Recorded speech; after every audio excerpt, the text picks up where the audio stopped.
My husband let his dad call me a burden at dinner, then laughed. When his dad said, "You should have been sent packing long ago," I stood up and said, "Done." What they didn't know was that I'm the senior marketing director at a Fortune 500 company, pulling in $180,000 annually with a network of professional connections that could reshape their comfortable little world in ways they never imagined. More importantly, I'd been quietly documenting every family dinner, every snide comment, every moment of systematic disrespect for the past 2 years, building what amounted to a comprehensive case study in toxic family dynamics. My name is Jessica, and I've spent 15 years climbing the corporate ladder by reading people, understanding power dynamics, and knowing exactly when someone has underestimated me. Kieran's family was about to learn that the woman they treated like an inconvenient housewife actually held more strategic leverage than they'd ever possessed in their combined lifetimes. The dinner had started typically enough. Kieran's parents, William and Alexa, arrived at our house with their usual air of barely concealed disapproval. I'd made a simple pasta bake, nothing fancy, because I'd already put in a 12-hour day negotiating a $3.2 million contract acquisition. But William took one look at the meal and immediately launched into his routine about how real women put effort into family dinners. "This is the best you can do?" he said, poking at the pasta with obvious disgust. Back in my day, women understood that feeding a family properly was their primary responsibility. I felt the familiar tightness in my chest that came with these weekly humiliation sessions. But this time, instead of the usual hurt, I felt something else. Calculation. I pulled out my phone and quietly started the voice memo app, something I'd been doing for months now as part of my documentation strategy. Kieran, instead of defending me or changing the subject, actually smirked and said, "Maybe if she spent less time at that little job of hers and more time focusing on what actually matters, we'd have decent meals around here." That little job. The one that paid for 60% of our household expenses, including the mortgage on the house where they were currently insulting me. But I didn't correct him. Not yet. I was too busy cataloging every word for the comprehensive dossier I'd been building. "You know what your problem is?" William continued, warming to his theme. "You think having some office job makes you special, but at the end of the day, family is what matters. And frankly, you've been a burden on this family since day one." Alexa nodded along, adding, "When I was your age, I had 3 children and kept a perfect house. I didn't need to run off to some office to feel important." The word burden hit differently this time. Maybe because I just closed the biggest deal of my career that morning. Maybe because I'd spent the last 2 hours reviewing my investment portfolio, which had grown to $340,000 through careful financial planning they knew nothing about. Or maybe because I was simply tired of subsidizing the comfortable retirement of people who viewed me as fundamentally worthless. My children were watching this entire exchange with wide, uncomfortable eyes. My daughter started to say something about liking the pasta, but William talked right over her.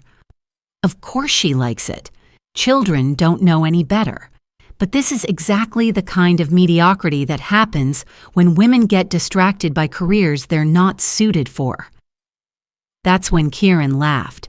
Actually laughed at his father's casual cruelty toward his wife, and something inside me shifted permanently. I stood up calmly, my corporate training kicking in. In boardrooms, I was known for my ability to remain composed under pressure, to think strategically when others reacted emotionally. Those skills were about to become very relevant in my personal life. "Done," I said simply. The table went quiet. William looked confused, as if he couldn't understand why his designated target had suddenly stopped playing her assigned role. "Done with what?" Kieran asked, still wearing that smug expression. "Done with this, all of it." I pulled out my phone and stopped the recording. "William, you just called me a burden in my own home while eating food I prepared after working a 60-hour week. Kieran, you laughed and agreed with him, so we're done. I walked to the kitchen and began clearing dishes, but not in the frantic, upset way they expected. I moved with the same methodical efficiency I used when preparing for major client presentations, because that's essentially what this was, a presentation about power dynamics and strategic positioning.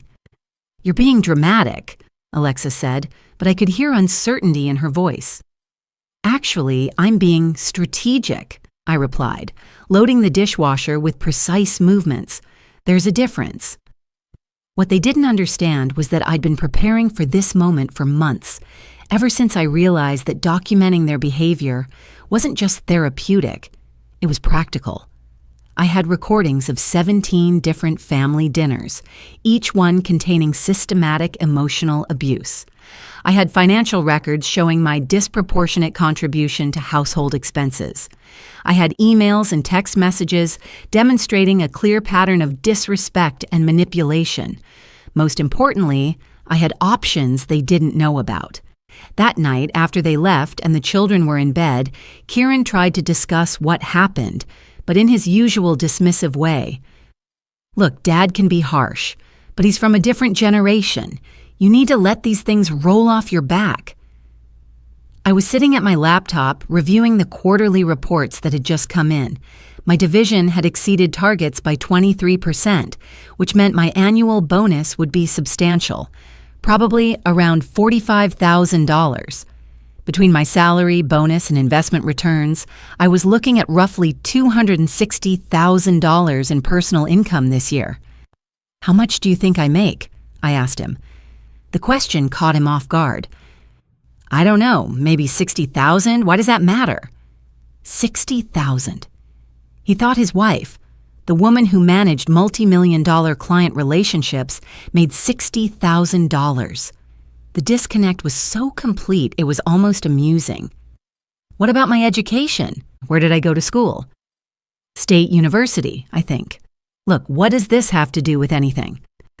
"I had an MBA from Northwestern and a bachelor's degree in finance from the University of Chicago. We'd been married for 8 years, and he didn't know the most basic facts about my professional background." "Nothing," I said. "Just curious." That weekend, I made some phone calls. First to my attorney, Margaret Lawson, who specialized in family law and had handled several complex divorce cases for executives in my network. "Jessica, based on what you've described, you'd be looking at a very favorable settlement, especially given the income disparity and documented emotional abuse. With your earnings and his contribution level, you'd likely retain the majority of assets, plus receive child support." Next, I called my financial advisor, David Mitchell, who'd been managing my investment portfolio for the past 5 years. "Your individual assets are substantial enough to secure a mortgage on your own, probably in the $450,000 to $500,000 range. Plus, with your income stability and credit rating, you have excellent financial independence options." Then I called my friend Rebecca, who worked in corporate HR and had connections throughout our industry. "If you're looking to relocate, there are at least 3 companies I know of that would be interested in someone with your track record. 2 of them are offering packages in the $200,000 to $220,000 range for senior marketing positions." By Sunday afternoon, I had a comprehensive strategic plan, but I wasn't ready to implement it yet. First, I wanted to see if Kieran would acknowledge the problem and work toward actual change. I'm not impulsive, I'm thorough. Monday morning, I tried to have a serious conversation about the dinner incident and the broader pattern of disrespect from his family. "They don't mean anything by it," he said, barely looking up from his phone. "You're too sensitive. Dad's just old-fashioned. Your father called me a burden in front of our children, and you laughed." He was frustrated about the dinner. "You've been distracted lately, not really putting effort into family stuff." Not putting effort into family stuff. I managed the entire household calendar, coordinated all the children's activities, handled every school communication, maintained relationships with both our friend groups, and contributed the majority of our household income. But I wasn't putting effort in. What exactly should I be putting effort into? I don't know, just being more present, making dinner more of a priority, maybe taking a step back from work stuff that's not really that important anyway. Work stuff that's not really that important. My career that funded our lifestyle and provided our family's primary financial security wasn't important. That's when I realized that Kieran's dismissiveness wasn't ignorance or generational difference. It was willful. He benefited from a system where I contributed disproportionately while accepting disproportionate disrespect. Changing that system wasn't in his interest, so he had no motivation to acknowledge the problem. Tuesday morning, I started implementing phase 1 of my strategy. I stopped doing discretionary household management tasks that weren't directly related to my children's well-being. No more coordinating social plans, no more managing gift purchases for extended family, no more researching and booking family activities. I also stopped providing financial subsidies that Kieran had come to expect. When he mentioned needing money for golf with friends, I told him to check his own account. When he asked about upgrading his phone, I suggested he review his personal budget. The changes were subtle but immediate. By Thursday, he was asking questions about things he'd never had to think about before. Do you know when Rebecca's birthday party is? I think we need to RSVP. I don't manage social calendars anymore. You can check directly with them. What about a gift? You can handle that. But you're better at gift stuff.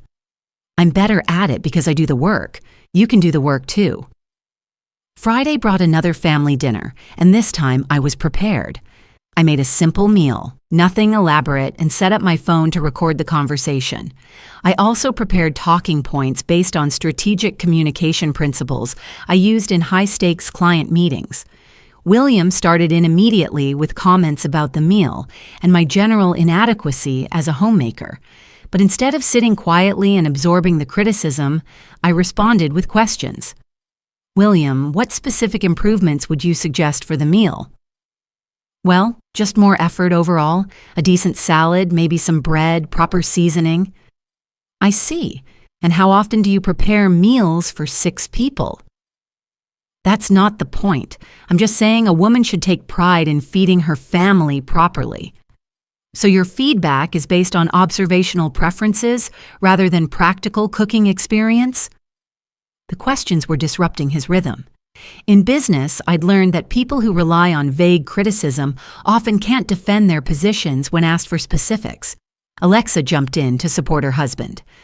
The point is that family should come first. Your career shouldn't be more important than taking care of your home. That's interesting. Can you tell me what my career involves? She looked blank. Office work, I assume. What kind of office work? I don't know, filing or customer service or something. 8 years of family dinners, and she thought I did filing.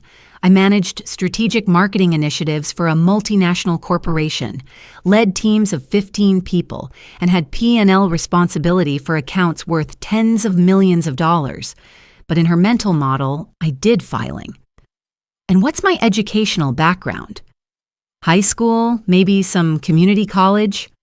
I had graduate degrees from 2 top-tier universities, but she'd never bothered to learn basic facts about her daughter-in-law's background. The conversation continued in this vein, with me asking strategic questions that exposed how little they actually knew about my life, my work, or my contributions to our family's financial stability. Kieran grew increasingly uncomfortable as it became clear that his parents' criticisms were based on assumptions rather than reality. But the real revelation came when William started talking about financial responsibility and how women shouldn't expect men to carry the full burden of supporting a family. Actually, I said, I'm curious about household financial contributions. Kieran, what percentage of our monthly expenses do you think I cover? Maybe 30%? I handle the mortgage and major bills. Would you like to review the actual numbers? I pulled out my phone and showed them our shared financial tracking spreadsheet. something I'd maintained meticulously for tax purposes.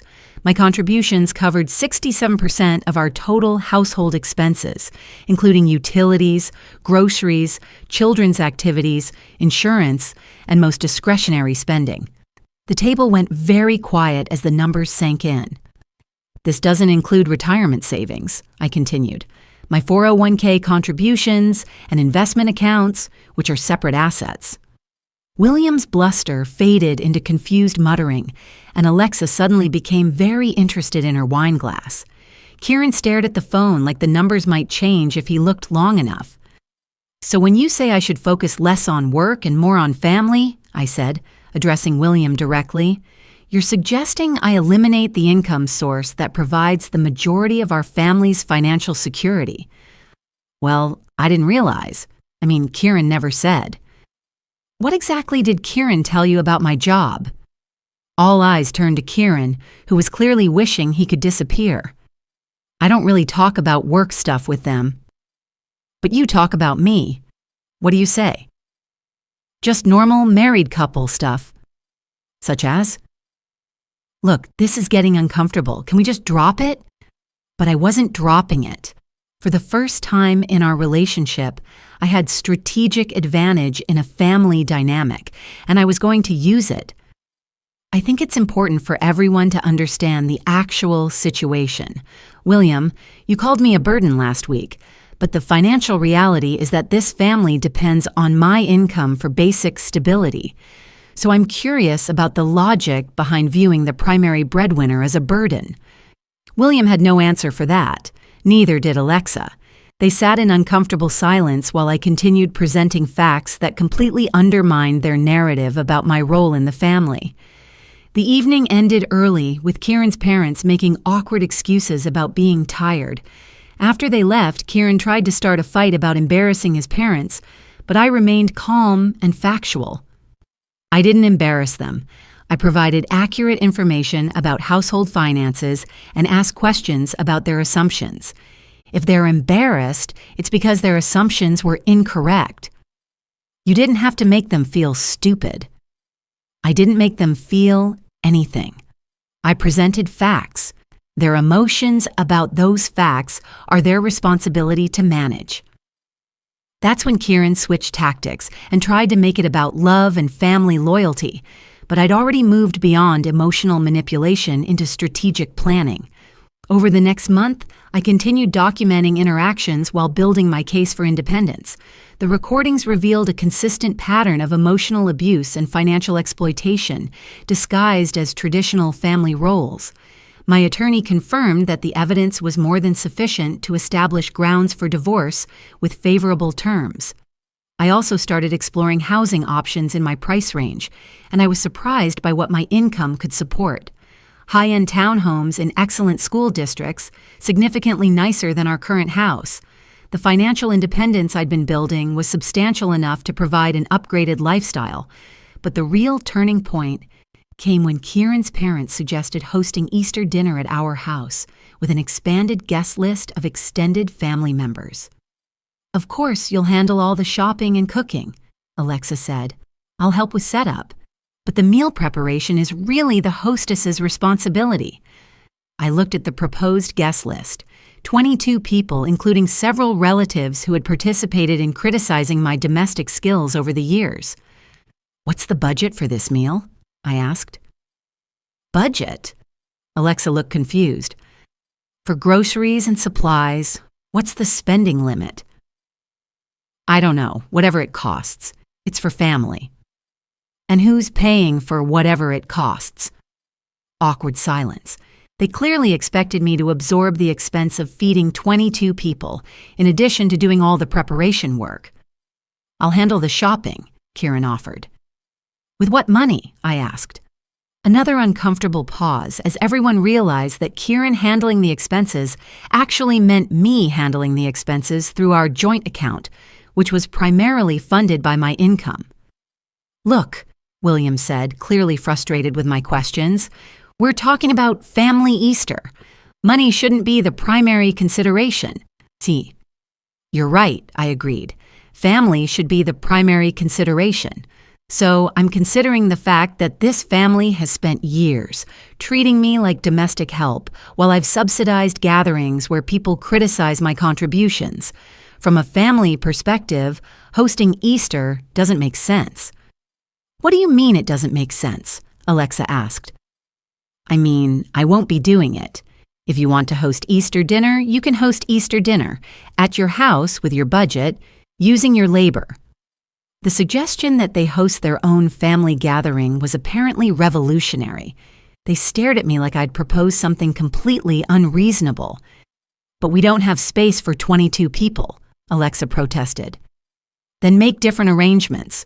Rent a hall, coordinate a potluck, limit the guest list. Those are normal solutions people use when their personal resources don't match their entertainment ambitions. You're being selfish, William said. Family helps family. I agree. Family should help family. So I'm helping by not enabling a financial and logistical situation that's unsustainable for me. The Easter conversation ended with no resolution, which was itself a kind of resolution. For the first time in our relationship, I'd refused to automatically absorb the work and expenses associated with Kieran's family obligations. 2 days later, Kieran came home annoyed because his parents were hurt and confused by my attitude change. They don't understand why you're being so difficult lately. What specifically are they finding difficult? Just your whole attitude. The way you argue with them, make everything about money, act like you're better than everyone. Act like I'm better than everyone. By stating facts about my education and income, by asking questions about their assumptions, by declining to subsidize events where people insulted me. What would you prefer I do differently? I asked. Just go back to being normal. Stop making every conversation a confrontation. By normal, you mean accepting insults quietly and paying for family events where people criticize me? You're being dramatic. They're not insulting you. They're just trying to help. Help with what? Being a better wife and mother. Based on what expertise? Based on experience. They've been married longer, raised kids successfully. And what's their assessment of my performance as a wife and mother? Kieran hesitated, realizing he was about to walk into another trap. They just think you could prioritize family more. By working less and contributing less financially? By being more present emotionally. Money isn't everything. You're right, money isn't everything, but it's 67% of our household budget. So when your parents suggest I prioritize family by reducing my focus on work, they're suggesting I compromise our family's financial stability to meet their emotional preferences. The conversation ended with Kieran storming off, frustrated by my refusal to engage emotionally rather than logically. That weekend, I made a decision. I called Margaret, my attorney, and scheduled a comprehensive consultation about divorce proceedings. Based on your income, assets, and the documented emotional abuse, you'd be in an extremely strong position, she confirmed. With your earnings and his limited financial contribution, you'd likely retain most assets and receive favorable custody arrangements. I also called a realtor and started seriously looking at houses in my target price range. What I found was eye-opening. My income could support a mortgage on properties significantly nicer than our current house, in better neighborhoods with superior schools. The financial analysis was clear. I would be better off financially and emotionally as a single parent than as a married woman subsidizing people who viewed me as fundamentally inadequate. But before filing papers, I decided to give Kieran one final opportunity to acknowledge the problem and commit to genuine change. I need you to understand something, I told him Sunday evening. Your parents' behavior toward me is emotionally abusive, and your failure to defend me or establish boundaries is enabling that abuse. I won't continue living in a situation where I'm treated with systematic disrespect while providing financial support for people who consider me a burden. You're exaggerating. They don't mean any harm. Intent doesn't matter. Impact matters. And the impact is that I'm demoralized and exhausted by people who benefit from my work while criticizing my character. So what do you want me to do? I want you to establish clear boundaries with your parents about respectful behavior, and I want you to defend me when they cross those boundaries. They're my parents. I can't just tell them how to behave. Yes, you can. Adults set boundaries with other adults all the time. The question is whether you're willing to prioritize your wife and children over your parents' comfort. That's not fair. You're asking me to choose sides. I'm asking you to choose basic respect for your family over tolerance for emotional abuse. But Kieran couldn't see the situation in those terms. In his framework, family harmony meant me accepting whatever treatment his parents chose to give, regardless of how it affected my well-being or our children's understanding of acceptable behavior. Monday morning, I filed for divorce. By Wednesday, Kieran had been served papers and was panicking about the financial implications.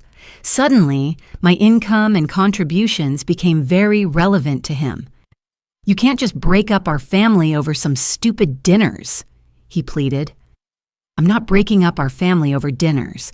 I'm ending a marriage where my financial contributions are taken for granted while my character is systematically attacked. We can work this out. I'll talk to my parents. What will you tell them? I'll tell them to back off, be more respectful. And what will you do when they ignore you and continue the same behavior? I don't know. I'll figure something out. But figuring something out wasn't a strategy. It was avoidance. And I was done accepting vague promises in place of concrete action. The divorce proceedings moved quickly because the financial situation was straightforward. I had documented income, assets, and contribution records. Kieran had limited earnings and had benefited from my subsidies without contributing proportionally to household management or childcare. Within 6 weeks, I had a settlement that awarded me primary custody, the majority of our assets, and substantial child support payments. I also secured a mortgage on a 4-bedroom house in an upscale neighborhood with excellent schools. The new house was a revelation. Modern kitchen, finished basement, landscaped yard, and most importantly, no weekly visits from people who viewed me as inherently inadequate. My children adjusted to the new situation remarkably well. In fact, they seemed happier and more relaxed without the constant tension of family dinners, where their mother was systematically criticized. I like it here, my daughter said one evening. It's peaceful. 3 months after the divorce was finalized, I received a call from Alexa asking if we could talk things through and find a way to bring the family back together. I never meant for things to go this far, she said. Maybe we could all handle things better. What specifically would you handle differently? I asked. Well, maybe be more supportive of your career and such. And what about the pattern of criticism about my domestic skills? We just wanted to help, but maybe we came across wrong. How would you help going forward? Long pause. I guess we'd try to be more encouraging. Try to be more encouraging. After years of systematic emotional abuse, she was offering to try being more encouraging, as if basic respect was a generous concession rather than a minimum requirement. I appreciate the call, I told her, but the situation is resolved. I'm happy with my life as it is. 6 months later, Kieran attempted to reconcile, promising that things would be different if I gave him another chance. My parents understand now that they were out of line. They're willing to change. What have they changed so far? I asked. They ask about you, want to know how you're doing. And what do you tell them? That you're doing well, making good money, seem happy. Making good money. After 18 months of independence, he was finally acknowledging my financial success, but only in the context of trying to win me back. What about their assessment of my domestic skills? They realize now that you were managing a lot more than they understood. Because you explained my contributions to them? Because they can see how much work it actually is now that you're not doing it. so they'd learned about my contributions through experience rather than through any effort by Kieran to educate them or defend me. The understanding was practical rather than principled. "I'm not interested in reconciliation," I told him. "But we could make it work now. Things are different." Things are different because I removed myself from a situation where I was systematically disrespected. I like my life the way it is now. And I did. My new house was peaceful and organized. My children were thriving in their new schools. My career was flourishing without the emotional drain of constant family conflict. Most importantly, I had learned to value my own contributions and refuse situations where those contributions were taken for granted, while my character was attacked. 1 year after the divorce, I received a promotion to Vice President of Marketing, with a salary increase to $235,000, plus expanded benefits and equity options. My financial independence was complete, and my professional recognition was substantial. The woman William had called a burden was now earning more than he'd made in his peak career years, managing budgets larger than his lifetime accumulated wealth, and providing her children with opportunities he'd never been able to offer his own family. Sometimes the best revenge is simply being more professionally successful than the people who tried to diminish you,